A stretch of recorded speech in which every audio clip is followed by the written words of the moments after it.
La litera superior. Cuento de terror gótico de Francis Marion Crawford de 1894. Alguien pidió que trajeran cigarros. Habíamos hablado mucho, y la conversación empezaba a decaer. Se había posado el humo del tabaco en los pesados cortinajes y el vino en aquellos cerebros capaces de languidecer. Era evidente que, a menos que alguien hiciera algo para levantar nuestros deprimidos espíritus, la reunión no tardaría en llegar a su término natural, y nosotros, los huéspedes, nos iríamos rápidamente a la cama. Nadie había dicho nada especialmente notable. Es posible que nadie tuviera nada notable que decir. Jones nos había hablado detalladamente de su última aventura de cacería en Yorkshire. Y Mr. Tompkins de Boston había explicado minuciosamente los principios laborales cuya adecuada y cuidadosa aplicación había permitido que el ferrocarril de Atchison, Topeka y Santa Fe no solo extendiera su recorrido, aumentara su influencia departamental y transportara ganado sin matarlo de hambre en el camino, sino que también había conseguido durante años enteros engañar a los pasajeros que adquirían su billete con la ilusoria creencia de que la corporación anteriormente citada era capaz de transportar vidas humanas sin destruirlas. El señor Tómbola se había empeñado en convencernos, con argumentos que ninguno de nosotros se tomó la molestia de rebatir, que la unidad de su país no se parecía en nada al moderno torpedo, cuidadosamente planeado, construido con toda la precisión de los mejores arsenales europeos, pero que, una vez construido, era puesto en unas manos débiles y estaba destinado inevitablemente a estallar en el ilimitado despilfarro del caos político. No es necesario dar más detalles. La conversación había adquirido un cariz que hubiera aburrido a Prometeo en su roca, que hubiera distraído a Tántalo y que hubiera impulsado a Ixión a buscar alivio en los sencillos, aunque instructivos, diálogos de Herr Ollendorff, harto de soportar nuestra charla. Habíamos estado sentados ante una mesa durante horas enteras. Estábamos aburridos, estábamos cansados, y nadie parecía dispuesto a emprender la retirada. Alguien pidió cigarros. Instintivamente todos miramos al que había hablado. Brisbane era un hombre de 35 años, notable por aquellos dones que atraen principalmente la atención de los hombres. Era un hombre fuerte. Las proporciones externas de su cuerpo no presentaban nada extraordinario a simple vista, aunque su estatura era superior a la normal. Superaba ligeramente el 1,80 m de estatura, y sus hombros eran moderadamente anchos. No era corpulento, aunque tampoco podía decirse que fuera delgado. Su pequeña cabeza estaba sostenida por un cuello recio y nervudo. Sus anchas y musculosas manos poseían la habilidad de partir nueces sin la ayuda del habitual cascanueces, y al mirarlo de perfil, nadie podía dejar de notar la extraordinaria longitud de sus brazos ni la insólita robustez de su pecho. Era uno de aquellos hombres de los cuales suele decirse que engañan. Es decir, que aunque parecía un hombre fuerte, en realidad era mucho más fuerte de lo que aparentaba. De sus facciones tengo muy poco que decir. Su cabeza era pequeña, su pelo fino, sus ojos azules, su nariz grande. Llevaba un pequeño bigote y tenía una mandíbula cuadrada. Todo el mundo conocía a Brisbane, y cuando pidió cigarros, todos lo miraron. «Es una cosa muy rara», dijo Brisbane. Todo el mundo dejó de hablar. La voz de Brisbane no era una voz potente, pero poseía la singular cualidad de penetrar en la conversación general y cortarla como con un cuchillo. Todos escucharon. Brisbane, dándose cuenta de que había atraído la atención general, encendió su cigarro con una gran parsimonia. «Es muy raro», continuó, «lo que ocurre con los fantasmas. La gente siempre está preguntando si alguien ha visto un fantasma. Yo he visto uno». «Cáspita, ¿usted? ¿Habla usted en serio, Brisbane? Vamos, un hombre de su inteligencia». Y así por el estilo. Un coro de exclamaciones acogió la inesperada afirmación de Brisbane. Todo el mundo pidió cigarros, y el mayordomo apareció repentinamente de las profundidades de quién sabe dónde con una helada botella de champaña seco. La situación estaba salvada. Brisbane iba a contar una historia. 1. Llevo muchos años navegando, dijo Brisbane, y he tenido que cruzar el Atlántico con frecuencia. Tengo mis preferencias. La mayoría de los hombres tienen sus preferencias. He visto a un hombre esperar 3/4 de hora en una parada de autobús para subir a un vehículo determinado. Yo tengo la costumbre de esperar determinados barcos cuando me veo obligado a cruzar el charco. Tal vez sea un prejuicio, pero nunca di por mal empleado el precio de mi pasaje, excepto una sola vez. La recuerdo perfectamente. Era una cálida mañana de junio, y los funcionarios de aduanas que esperaban la llegada de un vapor procedente de la cuarentena tenían un aspecto preocupado y pensativo. Yo no llevaba mucho equipaje, nunca lo he llevado. Me mezclé con la multitud de pasajeros, mozos de cuerda y oficiosos individuos con chaquetas azules y botones de latón que parecían brotar como setas de la cubierta de un buque atracado para ofrecer sus innecesarios servicios a los pasajeros adinerados. Había observado a menudo con cierto interés la espontánea evolución de aquellos individuos. No están allí cuando uno llega. 5 minutos después de que el piloto ha gritado ¡En marcha!, ellos, o al menos sus chaquetas azules y sus botones de latón, han desaparecido de la cubierta y de la pasarela de un modo tan absoluto como si hubieran sido consignados a aquella alacena que la tradición asigna unánimemente a Davy Jones. Pero en el momento de partir, allí están, recién afeitados, con su chaqueta azul, ávidos de obtener alguna propina. Me apresuré a subir a bordo.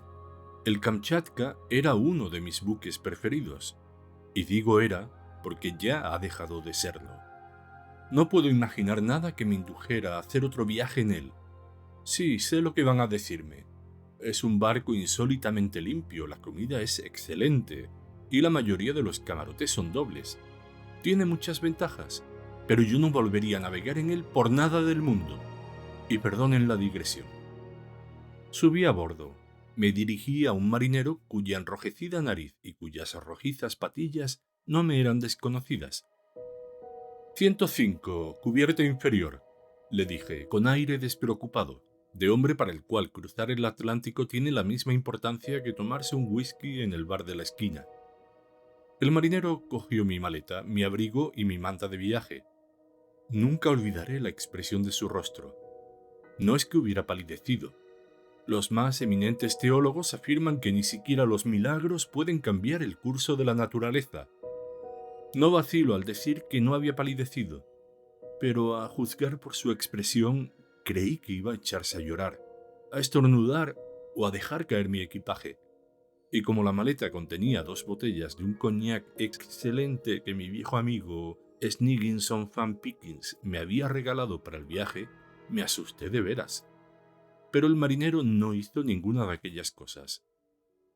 «Estoy algo mareado», murmuró en voz baja y echó a andar. Supongo que mi Hermes, mientras me conducía a las regiones inferiores, no las tenía todas consigo. Pero no dije nada y le seguí. El camarote 105 se encontraba del lado del puerto, muy a popa. No tenía nada de notable. La litera inferior, como la mayoría de las del Kamchatka, era doble. Había mucho espacio. Había los habituales elementos de limpieza, calculados para infundir una idea de lujo en la mente de un indio norteamericano.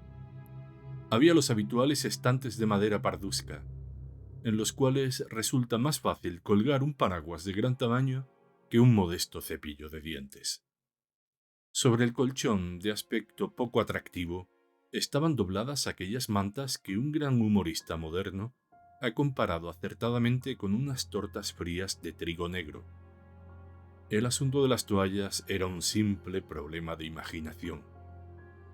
Los recipientes de cristal estaban llenos de un líquido transparente levemente teñido de gris, el cual despedía un olor leve, aunque no agradable. un olor que combinaba las propiedades aromáticas del agua salobre estancada con las del aceite pesado requemado. Unas cortinas de colores fúnebres tapaban a medias la litera superior. A través del ojo de buey, el sol de junio iluminaba débilmente el desolado escenario. ¡Uf! ¡Cómo odié aquel camarote! El marinero dejó mis cosas en el suelo y se me quedó mirando como si deseara marcharse, probablemente en busca de más pasajeros y de más propinas. Siempre resulta conveniente ganarse la buena voluntad de esos funcionarios y en consecuencia le di unas cuantas monedas. En lo que de mí dependa, procuraré que tenga usted un viaje cómodo, me dijo mientras se guardaba las monedas en el bolsillo. Sin embargo, en su voz había una extraña reticencia que me sorprendió. Posiblemente consideraba mezquina la propina que le había dado, aunque me sentía más inclinado a creer que, como él mismo lo hubiera expresado, había empinado el codo. Desde luego estaba equivocado, y cometí una injusticia al pensar eso de aquel hombre. 2. Aquel día no sucedió nada importante.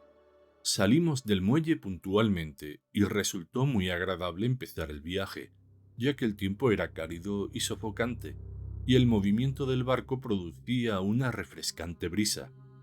Todo el mundo sabe cómo es el primer día de navegación. La gente pasea por cubierta y se examina mutuamente, y a veces se encuentra a conocidos que ignoraba que se hallaran a bordo. Existe la habitual incertidumbre acerca de si la comida será buena, mala o regular, hasta que las dos primeras colaciones nos sacan definitivamente de dudas. Existe también la habitual incertidumbre acerca del tiempo, hasta que el barco ha pasado la Isla del Fuego. Las mesas están llenas al principio, y luego se vacían repentinamente. Los pasajeros, muy pálidos, brincan de sus asientos y se precipitan hacia la puerta, y los que están acostumbrados a navegar respiran más libremente, mientras sus mareados vecinos pasan corriendo por su lado, dejándoles más espacio en la mesa y una mayor participación en el tarro de la mostaza. Una travesía del Atlántico es muy parecida a otra, y quienes lo cruzamos con cierta frecuencia no hacemos el viaje por el placer de la novedad. Las ballenas y los icebergs resultan siempre objetos interesantes, pero a fin de cuentas, una ballena es muy parecida a otra ballena, y rara vez puede verse un iceberg de cerca. Para la mayoría de nosotros, el momento más agradable del día a bordo de un buque es cuando hemos dado el último paseo por cubierta, hemos fumado nuestro último cigarro y, conseguido el objetivo de fatigarnos un poco, nos disponemos a encerrarnos en nuestro camarote. Aquella primera noche me sentí especialmente cansado y entré en el camarote 105 dispuesto a acostarme más temprano que de costumbre. Al entrar, quedé sorprendido viendo que iba a tener compañía. En un rincón había una maleta muy parecida a la mía, y en la litera superior habían dejado una manta de viaje plegada con un bastón y un paraguas. Pensaba que iba a estar solo y me sentí ligeramente disgustado. Pero luego me pregunté quién sería mi compañero de viaje, y decidí echarle una mirada. Él entró después de haberme metido en la cama. Era, por lo que pude ver, un hombre muy alto, muy delgado, muy pálido, con el pelo canoso igual que las patillas, y unos descoloridos ojos grises. Había en él, pensé, algo que resultaba un poco equívoco. Era la clase de hombre que puede verse en Wall Street sin que pueda decirse exactamente lo que está haciendo allí. La clase de hombre que frecuenta el café anglais, que siempre parece estar solo y que bebe champaña. Puede vérsele en las carreras de caballo, pero también allí produce la impresión de que no está haciendo nada, un poco remilgado, un poco extravagante. En todos los barcos hay 3 o 4 hombres de ese tipo. Me dije a mí mismo que no me interesaba trabar conocimiento con él, y me dispuse a dormir con la idea de estudiar sus costumbres a fin de evitarlo en lo posible. Si él se levantaba temprano, yo me levantaría tarde. Si se acostaba tarde, Yo me acostaría temprano. No me interesaba relacionarme con él. Si han conocido ustedes algún individuo de esa clase, ya saben lo molesta que resulta su compañía. Pobre hombre. Perdí lastimosamente el tiempo haciéndome toda aquella serie de reflexiones, ya que no volví a verlo después de aquella primera noche en el camarote 105. Estaba durmiendo profundamente cuando fui despertado de súbito por un fuerte ruido. A juzgar por el sonido, mi compañero de camarote debió de haber brincado al suelo desde la litera superior de un salto. Le oí coger el tirador de la puerta, la cual se abrió casi inmediatamente, y luego oí sus pasos mientras se alejaba corriendo por el pasillo, dejando la puerta abierta tras de él. El barco se balanceaba un poco y esperé oírlo tropezar o caer, pero siguió corriendo como si de aquella carrera dependiera su vida. La puerta oscilaba sobre sus goznes con el movimiento del barco, y el ruido me molestaba. Me levanté y la cerré, y regresé a mi litera en la oscuridad. Me quedé dormido de nuevo, pero no tengo la menor idea del tiempo que estuve durmiendo. Cuando me desperté era aún de noche, pero experimenté una desagradable sensación de frío, y me pareció que el aire estaba húmedo.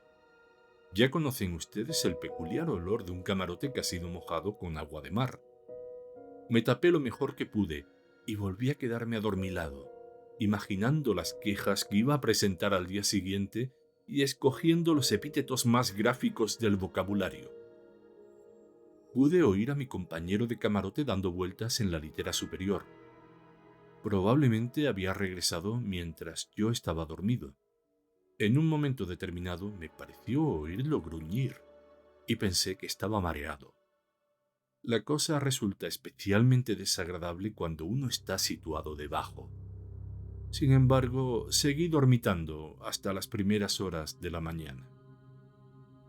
El barco se balanceaba fuertemente, mucho más que la noche anterior, y la grisácea claridad que penetraba a través del ojo de buey cambiaba de matiz con cada movimiento, reflejando ora la superficie del mar, ora la superficie del cielo. Hacía mucho frío, un frío inconcebible en pleno mes de junio. Volví la cabeza en dirección al ojo de buey y vi con sorpresa que estaba abierto de par en par. Creo que proferí una maldición en voz alta. Luego me levanté a cerrarlo. Cuando volví a mi litera, eché una mirada a la de arriba. Las cortinillas estaban echadas del todo. Probablemente mi compañero de camarote había sentido frío, lo mismo que yo. Me sorprendió haber dormido tanto. El camarote era incómodo, pero por raro que parezca, no noté el olor a humedad que me había molestado durante toda la noche. Mi compañero estaba aún durmiendo. Una excelente ocasión para evitarlo, de modo que me vestí rápidamente y salí a cubierta. El día era cálido y nuboso, y el agua olía a petróleo. Eran las 7, mucho más tarde de lo que había imaginado. Pasé junto al médico, que estaba dando su paseo matinal. Era este un joven de la Irlanda Occidental, un individuo corpulento, de pelo negro y ojos azules, con tendencia ya a la gordura. Pero su aspecto general era saludable y resultaba más bien atractivo. «Bonita mañana», dije para entrar en conversación. «Bueno», me respondió, contemplándome con un aire de curiosidad profesional. «Es una bonita mañana y no es una bonita mañana. No creo que tenga mucho de mañana». «Bueno, no es tan bonita como todo eso», dije. «Hace lo que yo llamo un tiempo de bochorno», replicó el médico. «Anoche pasé mucho frío», expliqué.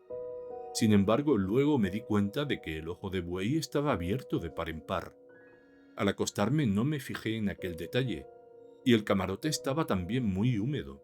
«¿Húmedo?», inquirió el médico. «¿Qué camarote tiene usted?» «El 105».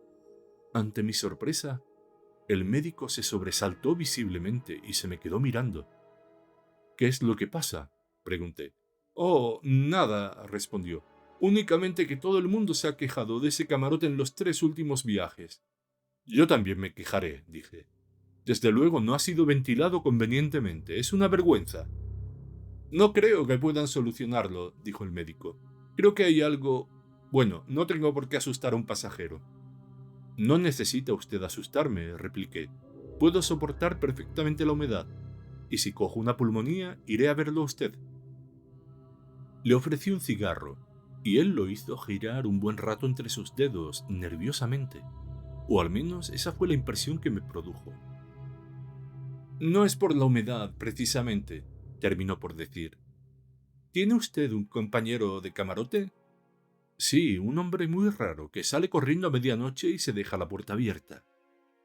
El médico volvió a mirarme con una expresión de curiosidad. Luego encendió el cigarro y pareció reflexionar. ¿Regresó después? Me preguntó súbitamente. Sí, yo estaba durmiendo, pero me desperté y lo oí moverse en la litera superior. Entonces sentí frío y volví a quedarme dormido. Y esta mañana he encontrado el ojo de buey abierto.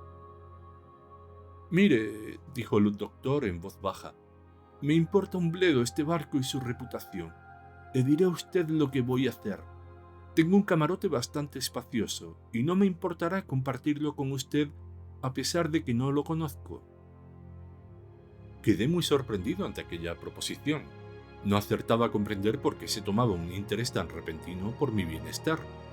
Sin embargo, no dejó de llamarme la atención el tono casi despectivo con que había hablado del barco.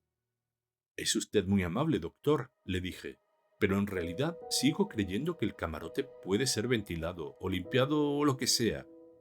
¿Por qué no le importa a usted el barco? En nuestra profesión no somos supersticiosos, me respondió. Pero el mar cambia a las personas. No deseo preocuparlo ni asustarlo, pero si quiere aceptar usted mi consejo, trasládese a mi camarote. No me gustaría enterarme de que ha saltado usted por la borda. ¡Santo cielo!, exclamé. ¿Por qué iba a hacerlo? Porque en los 3 últimos viajes, las personas que durmieron en el camarote 105 saltaron por la borda, respondió gravemente. La noticia era alarmante y bastante desagradable, lo confieso. Miré con fijeza al médico, para ver si se estaba burlando de mí, pero al parecer me estaba hablando muy en serio. Le agradecí calurosamente su ofrecimiento, pero le dije que intentaría ser la excepción a la regla según la cual todos los que habían dormido en aquel camarote habían saltado por la borda. Se limitó a decir que estaba convencido de que yo iba a reconsiderar su proposición. Poco después, la campana llamó para el desayuno y nos dirigimos al comedor, que a aquella hora se veía bastante despoblado. Me di cuenta de que un par de oficiales que desayunaban con nosotros tenían un aspecto muy serio. Después de desayunar, me dirigí a mi camarote para coger un libro. Las cortinillas de la litera superior seguían echadas. No se oía el menor ruido. Mi compañero de camarote continuaba durmiendo, probablemente. Cuando iba a salir, se presentó el marinero que tenía a su cargo aquel pasillo. Me dijo que el capitán deseaba verme y echó a andar rápidamente delante de mí, como si deseara evitar cualquier posible pregunta. Me acompañó al camarote del capitán, el cual me estaba esperando. Caballero, me dijo, quisiera pedirle a usted un favor. Respondí que estaba dispuesto a complacerlo en lo que estuviera a mi alcance. Su compañero de camarote ha desaparecido, dijo. Sabemos que anoche se retiró temprano. ¿Notó usted algo anormal en su modo de conducirse? La pregunta, formulada de aquel modo, confirmando los temores que el médico había expresado media hora antes, me desconcertó. ¿No querrá usted decir que ha saltado por la borda?, inquirí. Temo que sí, respondió el capitán. Esto es lo más extraordinario, empecé. ¿Por qué?, me preguntó. Es el cuarto de la lista, dije. En respuesta a otra pregunta del capitán, expliqué, sin mencionar al médico, que había oído la historia relativa al camarote 105. El capitán pareció muy disgustado al saber que yo conocía la historia en cuestión. Le dije luego lo que había sucedido durante la noche. Lo que usted dice, replicó, coincide casi exactamente con lo que me dijeron los compañeros de 2 de los otros 3 desaparecidos. Saltaron de la cama y corrieron por el pasillo. 2 de ellos fueron vistos por el vigía cuando saltaban por la borda. Detuvimos el barco y echamos al agua los botes salvavidas, pero no pudimos encontrarlos. Sin embargo, nadie vio ni oyó al hombre que se perdió anoche, si es que realmente se perdió. El marinero de servicio, que es un individuo supersticioso quizás, y esperaba que ocurriera algo normal, entró esta mañana en el camarote y encontró la litera superior vacía, aunque las ropas estaban allí tal como las había dejado. El marinero en cuestión era la única persona a bordo que conocía de vista a aquel hombre y ha estado buscándolo por todas partes. Ha desaparecido. Ahora quiero rogarle que no mencione lo sucedido a ninguno de los pasajeros. No quiero que el barco adquiera una mala reputación. Y no hay nada que perjudique tanto a un buque como las historias de suicidios.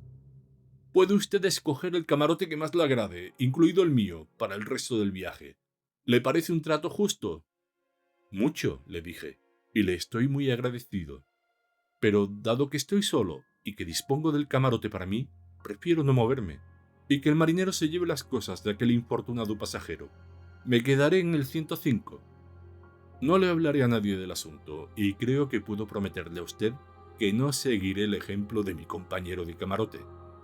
El capitán trató de disuadirme de mi propósito, pero yo prefería tener un camarote para mí solo, a alojarme en calidad de huésped en el de un oficial.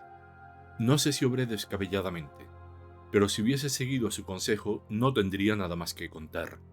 Hubiera seguido existiendo la desagradable coincidencia de varios suicidios producidos entre hombres que habían dormido en el mismo camarote, pero aquello hubiera sido todo. Sin embargo, ese no fue el final del asunto, ni mucho menos.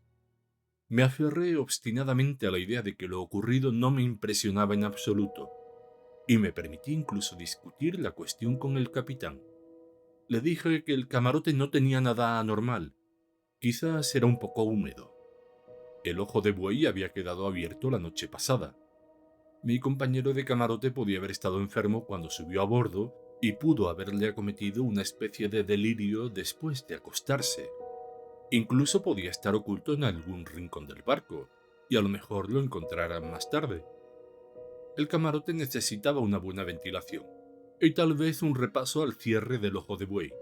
Si el capitán me lo permitía, yo mismo me encargaría de comprobar lo que era necesario hacer inmediatamente. Desde luego tiene usted derecho a quedarse donde está, si ese es su deseo, replicó el capitán con cierta petulancia. Pero me gustaría que recapacitara usted y me dejara cerrar ese camarote. No nos pusimos de acuerdo y me separé del capitán después de prometerle que guardaría silencio en lo que se refería a la desaparición de mi compañero. Este no tenía conocidos a bordo y no fue echado de menos en el curso del día. Al atardecer encontré de nuevo al médico, quien me preguntó si había cambiado de opinión. Le dije que no. Entonces no tardará usted en cambiar, aseguró muy seriamente. 3. Por la noche estuvimos jugando al whist y me retiré un poco tarde.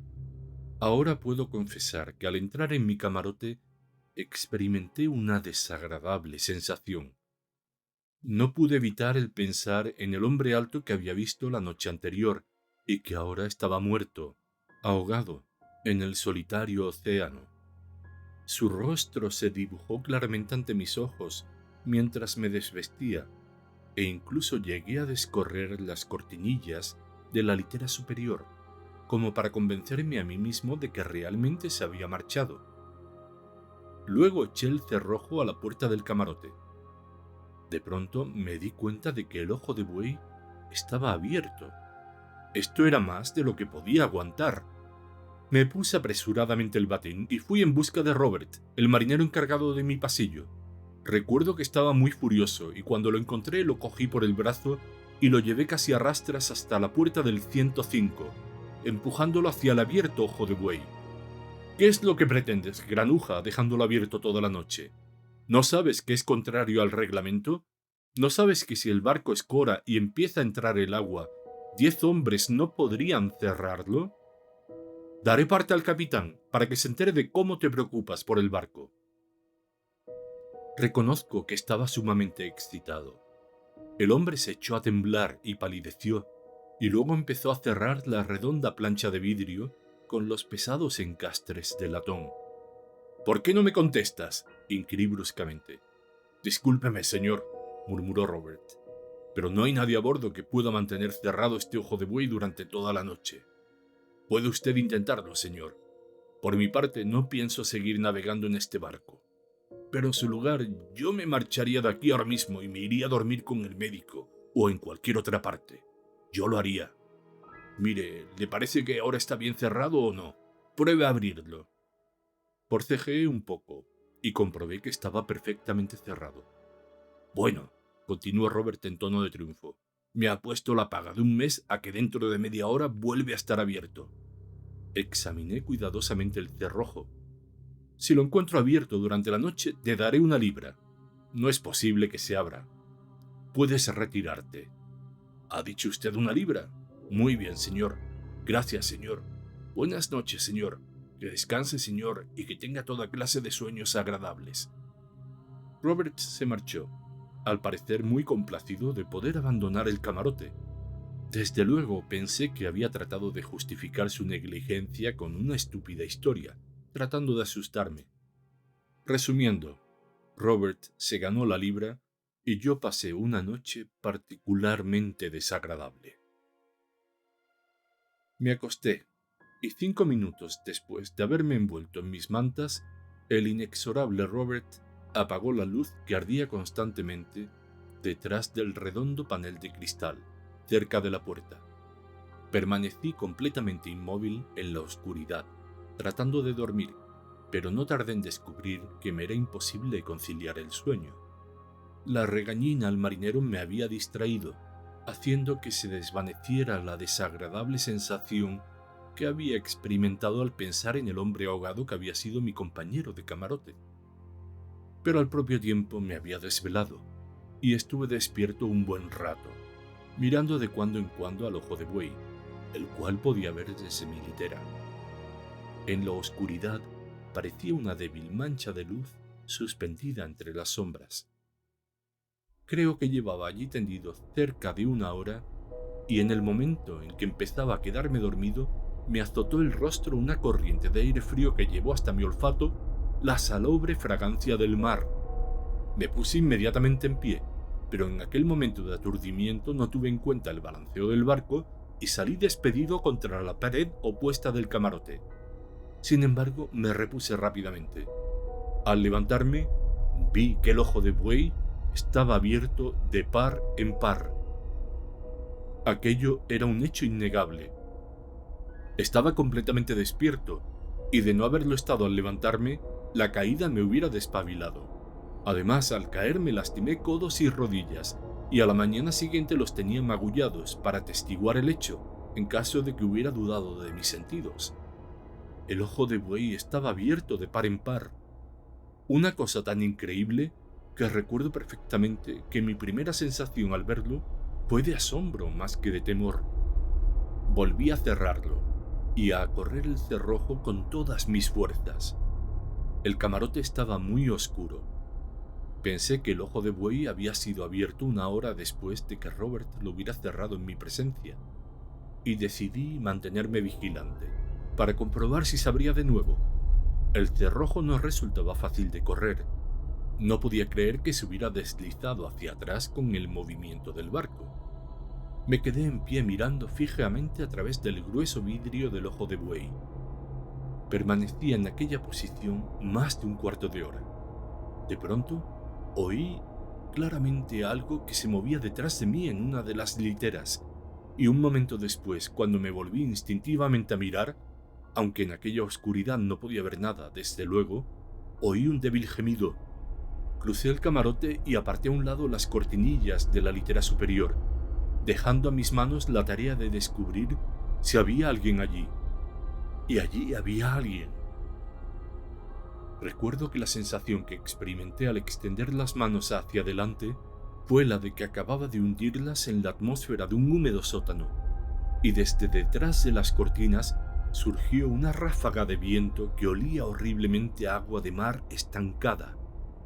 Agarré algo que tenía la forma de un brazo de hombre, aunque estaba húmedo y helado como el mármol.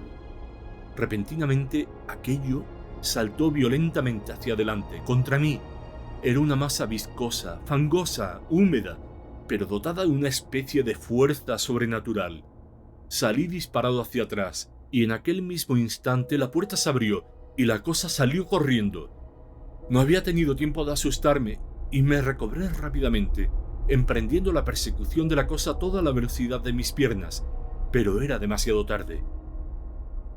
10 metros delante de mí pude ver, y estoy seguro de que la vi, una oscura sombra moviéndose en el pasillo pobremente iluminado. Cruzó ante mi retina con la misma rapidez que un caballo desbocado cruza una zona iluminada por un farol, pero desapareció inmediatamente, y me encontré a mí mismo agarrado a la barandilla que corre a lo largo del pasillo. Tenía el pelo erizado y un sudor frío empapaba mi rostro. No me avergüenza confesar que estaba mortalmente asustado. Todavía dudaba de mis sentidos y traté de razonar fríamente. Era absurdo, pensé. La tostada de queso derretido en cerveza que había comido a la hora de la cena me había sentado mal, evidentemente. Había tenido una pesadilla. Regresé a mi camarote. Olía horriblemente a agua de mar estancada, tal como olía cuando me había despertado la noche anterior. Reuniendo todas mis fuerzas, fui capaz de buscar una caja de cerillas y de encender un pequeño farol que siempre llevaba conmigo por si se me ocurría leer después de que se apagaran las lámparas. En aquel momento me di cuenta de que el ojo de buey estaba abierto de nuevo, y una especie de insidioso horror se apoderó de mí, un horror que nunca había sentido y que no deseo volver a sentir. Pero encendí el farol y examiné la litera superior, esperando encontrarla empapada en agua de mar. Quedé decepcionado. Habían dormido en la cama, y el olor a mar era muy intenso, pero ropas y colchón estaban tan secos como un hueso. Imaginé que Robert no había tenido valor para hacer la cama después del accidente de la noche anterior, que todo había sido un espantoso sueño. Descorrí las cortinillas todo lo que pude para examinar la litera minuciosamente. Estaba seca por completo, pero el ojo de buey estaba abierto de nuevo. Con un estremecimiento de horror volví a cerrarlo. Luego colgué el farol directamente encima y me senté para recobrar el dominio de mí mismo, si es que me era posible. Permanecí sentado toda la noche, incapaz de descansar, casi incapaz de pensar en nada. Pero el ojo de buey permaneció cerrado. Finalmente clareó el nuevo día y me vestí lentamente, pensando en todo lo que había sucedido durante la noche. Hacía un día maravilloso, y subí a cubierta lleno de alegría al recibir en mi rostro la caricia del sol y de oler la brisa marina, tan distinta del espantoso olor de mi camarote. Instintivamente me dirigí hacia popa, hacia el camarote del médico. Lo encontré con la pipa en la boca, dispuesto a dar su paseo matinal. «Buenos días», me saludó cordialmente, contemplándome con evidente curiosidad. «Doctor, tenía usted razón», le dije.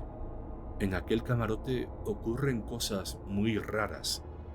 «Ya le dije que cambiaría usted de opinión», me dijo, y en su tono había una leve nota de reproche. «Ha pasado usted una mala noche, ¿eh? ¿Quiere que le prepare algo? Tengo una receta excelente para estos casos». «No, gracias», murmuré, «pero me gustaría contarle lo que ha sucedido». Entonces traté de explicarle lo más claramente posible todo lo que había ocurrido, sin omitir el hecho de que me había asustado como ninguna otra vez en toda mi vida.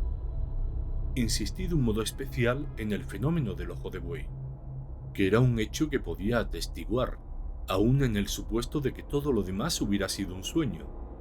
Lo había cerrado 2 veces durante la noche. Insistí demasiado en este hecho. «Parece usted creer que me siento inclinado a dudar de su relato», dijo el médico, sonriendo ante la insistencia con que le hablaba del ojo de buey. «No tengo ninguna duda. Y le reitero mi invitación. Traslade su equipaje aquí y tome posesión de la mitad del camarote. Venga usted a tomar posesión de la mitad del mío por una noche, le dije. Ayúdeme a llegar hasta el fondo de este asunto. Si insiste usted en su actitud, llegará al fondo de otra cosa. ¿De qué?, pregunté. Al fondo del mar. Yo voy a dejar este barco. No es un lugar agradable. Entonces, ¿no va usted a ayudarme a descubrir? No, me interrumpió el médico. Mi tarea consiste en atender a los vivos. Los fantasmas no son de mi incumbencia. ¿Cree usted que se trata de un fantasma?, inquirí, en tono más bien desdeñoso. Pero mientras hablaba, recordé perfectamente la horrible sensación de lo sobrenatural que se había apoderado de mí durante la noche. El médico se encaró conmigo. ¿Tiene usted alguna explicación razonable de esas cosas que ofrecer?, preguntó. No, no la tiene. Bueno, dice usted que encontrará otra explicación, y yo digo que no la encontrará, por la sencilla razón de que no existe ninguna. Pero, mi querido señor, repliqué, usted, un hombre de ciencia, ¿va a decirme que esas cosas no pueden ser explicadas? Desde luego, insistió obstinadamente. Y si pudieran serlo, no quisiera estar complicado en la explicación. No me importaba pasar otra noche solo en el camarote, decidido como estaba a llegar a la misma raíz del asunto. No creo que hubiera muchos hombres capaces de dormir allí solos, después de pasar 2 noches como las que yo había pasado. Pero se me había metido en la cabeza el intentarlo, y lo intentaría solo si no encontraba a nadie dispuesto a compartir la vigilancia conmigo. El médico no se sentía inclinado, evidentemente, a tal experimento. Alegó que era el médico del barco y que tenía que estar dispuesto para atender a cualquier pasajero o tripulante que necesitara sus servicios. Tal vez ese era el verdadero motivo, pero a mí me pareció una excusa. A mis preguntas me informó de que no creía que hubiera nadie a bordo que quisiera acompañarme en mis investigaciones. Cuando me separé de él, acudí directamente al encuentro del capitán y le conté la historia. Le dije que si no hallaba a nadie que quisiera acompañarme, pediría que dejaran la luz encendida toda la noche y lo intentaría solo. Mire, me dijo el capitán, le diré lo que voy a hacer. Yo mismo lo acompañaré a usted y veremos lo que pasa. Creo que entre los dos conseguiremos aclarar este asunto. Es posible que haya a bordo algún guasón que se divierta asustando a los pasajeros, o que haya algo raro en el maderamen de aquella litera. Sugerí que viniera a examinarlo el carpintero del buque, pero mi sensación predominante era de alegría por el ofrecimiento que acababa de hacerme el capitán. De acuerdo con sus órdenes, poco después se presentaba en mi camarote el carpintero, dispuesto a seguir mis instrucciones. Yo había sacado ya toda la ropa de la litera superior, y nos dedicamos a examinarla pulgada a pulgada, en busca de alguna tabla suelta o de algún entrepaño que pudiera ser abierto o empujado. No encontramos absolutamente nada. Cuando estábamos terminando nuestro trabajo, Robert se detuvo delante de la puerta y miró hacia adentro. «Bueno, señor, ¿encontró algo?», preguntó con una mueca que quería ser una sonrisa. «Tenías razón en lo del ojo de buey, Robert», le dije, y le entregué la libra prometida. El carpintero trabajaba silenciosa y hábilmente, de acuerdo con mis instrucciones. Cuando hubo terminado, tomó la palabra. «Soy un vulgar carpintero, señor», me dijo, «pero creo que lo mejor que puede usted hacer es sacar sus cosas de aquí y dejarme que coloque una docena de tornillos de 4 pulgadas para clavar la puerta de este camarote. Quedándose aquí, lo único que puede ganar es algún disgusto. Que yo sepa, se han perdido ya 4 vidas, y esto en 4 viajes. Es mejor que se marche, señor. Es mejor que se marche». «Voy a quedarme una noche más», dije. «Es mejor que se marche. Es mejor que se marche. Mal asunto este, mal asunto», repitió el carpintero, colocando las herramientas en su caja y saliendo del camarote. Pero mi estado de ánimo había mejorado considerablemente ante la perspectiva de tener la compañía del capitán, y me afirmé en mi deseo de llegar hasta el fin de aquel extraño asunto. Aquella noche me abstuve de comer queso derretido en cerveza y de ingerir bebidas alcohólicas, y ni siquiera me uní a la acostumbrada partida de whist. Necesitaba estar completamente seguro de mis nervios, y mi vanidad me obligaba a hacer un buen papel a los ojos del capitán. 4. El capitán era uno de aquellos espléndidos ejemplares humanos cuyas cualidades físicas y morales los conducen lógicamente a posiciones de responsabilidad.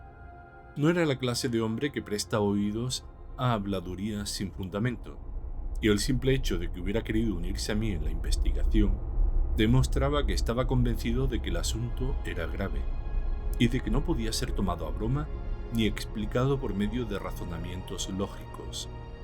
Hasta cierto punto, también su reputación estaba en juego, así como la reputación del barco. No resultaba agradable perder un pasajero en cada viaje. A eso de las 10 de la noche, mientras yo estaba fumando mi último cigarro, el capitán se acercó a mí y me llevó a un rincón, lejos del alcance del oído de los otros pasajeros que paseaban por cubierta en la cálida oscuridad. «Este es un asunto serio, Mr. Brisbane», me dijo. «Debemos prepararnos para todas las posibilidades, para tener una decepción o para pasar un mal rato. Como usted comprenderá, no puedo permitir que el asunto sea tomado a risa, y voy a pedirle que firme una declaración de todo lo que suceda. Si no ocurre nada esta noche, lo intentaremos otra vez mañana y pasado mañana. ¿Está usted dispuesto?» Descendimos a la cubierta inferior y entramos en el camarote. Mientras avanzábamos por el pasillo, vi que Robert nos estaba mirando con una expresión fúnebre, como si estuviera convencido de que iba a ocurrir algo espantoso. El capitán cerró la puerta y echó el cerrojo. «Podemos colocar su maleta delante de la puerta», sugirió, «y uno de nosotros se sentará en ella. De este modo nadie podrá salir. Está bien cerrado el ojo de buey». Lo encontré tal y como lo había dejado por la mañana. Descorrí las cortinillas de la litera superior de modo que pudiera verla sin dificultad. Por consejo del capitán encendí mi pequeño farol y lo coloqué de modo que alumbrara a las sábanas de la litera superior. El capitán insistió en sentarse en la maleta, diciendo que deseaba poder jurar que había estado sentado delante de la puerta. Luego me pidió que efectuara un minucioso registro del camarote, una operación que no me llevó mucho tiempo, ya que consistió sencillamente en mirar debajo de la litera inferior. No había absolutamente nada. «Es imposible que un ser humano pueda entrar», dije, «o que un ser humano abra el ojo de buey». «Muy bien», dijo el capitán tranquilamente. «Si vemos algo ahora será producto de nuestra imaginación o algo sobrenatural». Me senté en el borde de la litera inferior. «La primera vez que ocurrió», dijo el capitán, cruzando las piernas y recostándose en la puerta, «fue en marzo. El pasajero que dormía aquí en la litera superior era un hombre cuyo cerebro no funcionaba bien. Adquirió el pasaje sin que su familia se enterara. Una noche salió corriendo del camarote y se arrojó por la borda, antes de que el oficial de guardia pudiera impedirlo. Detuvimos el barco, lanzamos un bote al agua y lo estuvimos buscando. Hacía una noche muy tranquila, pero no pudimos encontrarlo. Desde luego, su suicidio fue atribuido más tarde a su locura». «¿Sucede a menudo?», pregunté con aire ausente. «No, a menudo no», dijo el capitán. «A mí no me había sucedido nunca, aunque había oído contar algunos casos ocurridos a bordo de otros barcos. Bueno, como le estaba diciendo, aquello ocurrió en marzo. En el viaje siguiente... ¿Qué está usted mirando?», preguntó, interrumpiendo súbitamente su relato. Creo que no contesté. Mis ojos estaban clavados en el ojo de buey. Me había parecido que el cerrojo empezaba a girar muy lentamente, tan lentamente que no estaba seguro de que se hubiera movido. Lo contemplé con atención, fijando su posición en mi cerebro para comprobar si cambiaba. El capitán siguió la dirección de mis ojos y miró a su vez. «¡Se mueve!», exclamó en tono convencido. «No, no se mueve», añadió un instante después. Me puse en pie y me acerqué al ojo de buey. Me pareció que el cerrojo no estaba en la misma posición, aunque no podía asegurarlo a ciencia cierta. En aquel momento el capitán olfateó el aire suspicazmente. «Huele mal, ¿no lo nota usted?», inquirió. «Sí», dije, y me estremecí mientras aquel espantoso olor a agua de mar estancada se hacía más intenso en el camarote. «Ahora bien, para oler así, tiene que haber humedad», añadí, y sin embargo, cuando esta mañana lo examiné todo con el carpintero, estaba completamente seco. Esto es lo más raro, vaya. Mi pequeño farol, que iluminaba la litera superior, se había apagado repentinamente. Había aún bastante claridad, procedente de la lámpara del pasillo, que se filtraba a través del ventanuco situado junto a la puerta. El barco se balanceó con fuerza, y la cortinilla de la litera superior se alzó levemente y volvió a caer. Me levanté con rapidez de mi asiento en el borde de la cama, y en aquel mismo instante el capitán se puso en pie lanzando un grito de sorpresa. Yo me había levantado con la intención de coger el farol para examinarlo, cuando oí su exclamación, e inmediatamente después su petición de ayuda. Corrí hacia él. Estaba sosteniendo con todas sus fuerzas el cerrojo del ojo de buey, el cual se iba corriendo a pesar de todos sus esfuerzos. Cogí mi bastón, un pesado bastón de madera de roble que siempre solía llevar, y lo apoyé con todas mis fuerzas en el borde del latón del ojo de buey, pero súbitamente me encontré lanzado hacia atrás. Cuando conseguí ponerme en pie, el ojo de buey estaba abierto de par en par, y el capitán estaba de pie, con la espalda apoyada contra la puerta, pálido como un muerto. «¡Hay algo en aquella litera!», gritó con una voz extraña, los ojos casi saliendo de sus órbitas. «Sostenga la puerta mientras yo miro. No se nos escapará, sea lo que sea». Pero en vez de ocupar su lugar, salté sobre el lecho inferior y agarré algo que yacía en la litera superior. Era algo espantoso, horripilante, y se movió entre mis manos. Era como el cadáver de un hombre ahogado hacía mucho tiempo, y sin embargo se movía, y tenía la fuerza de 10 hombres vivos, pero yo agarré con todas mis fuerzas el viscoso, fangoso, horrible cuerpo del muerto, cuyos blancos ojos parecían contemplarme fijamente desde lo más hondo de sus cuencas. El putrefacto hedor de agua de mar estancada surgía de él y su pelo colgaba en rizos húmedos sobre su cadavérico rostro. Forcejeé con el muerto. Me empujó, obligándome a retroceder, y casi me rompió los brazos. Los brazos del cadáver rodearon mi cuello y apretaron fuertemente, hasta que al fin lancé un grito y caí, soltando mi presa. Mientras caía, la muerte viviente saltó por encima de mí y pareció lanzarse sobre el capitán. Cuando finalmente lo vi de nuevo en pie, su rostro estaba desencajado y sus labios lívidos. Me pareció que lanzaba un violento golpe al muerto, y luego también él cayó hacia adelante de cara, con un inarticulado grito de terror. La cosa se detuvo un instante y pareció extender unas invisibles alas sobre el postrado cuerpo del capitán. Traté de gritar de nuevo, aterrorizado, pero me había quedado sin voz. La cosa se desvaneció repentinamente, y me pareció que se marchaba a través del abierto ojo de buey, aunque teniendo en cuenta lo angosto de la abertura, no pude explicarme cómo podía hacerlo. Permanecí tendido en el suelo largo rato, mientras el capitán yacía a mi lado. Por fin recobré parcialmente la capacidad de movimiento, y de inmediato supe que tenía un brazo roto, el pequeño hueso del antebrazo izquierdo, cerca de la muñeca. Me puse en pie con dificultad, y con mi mano sana traté de levantar al capitán. Gruñó, se movió, y luego recobró el conocimiento. No estaba herido, pero parecía mortalmente aturdido. Bueno, ¿qué más desean oír? No hay nada más que contar. Este es el final de mi historia. El carpintero llevó adelante su proyecto de clavar una docena de tornillos en la puerta del 105. Y si alguno de ustedes toma un pasaje en el Kamchatka, puede pedir una litera en aquel camarote. Le dirán que está reservado. Sí, está reservado por aquel cadáver. Seguí viaje en el camarote del médico, quien me curó el brazo roto y me aconsejó que no me dedicara más a descubrir fantasmas.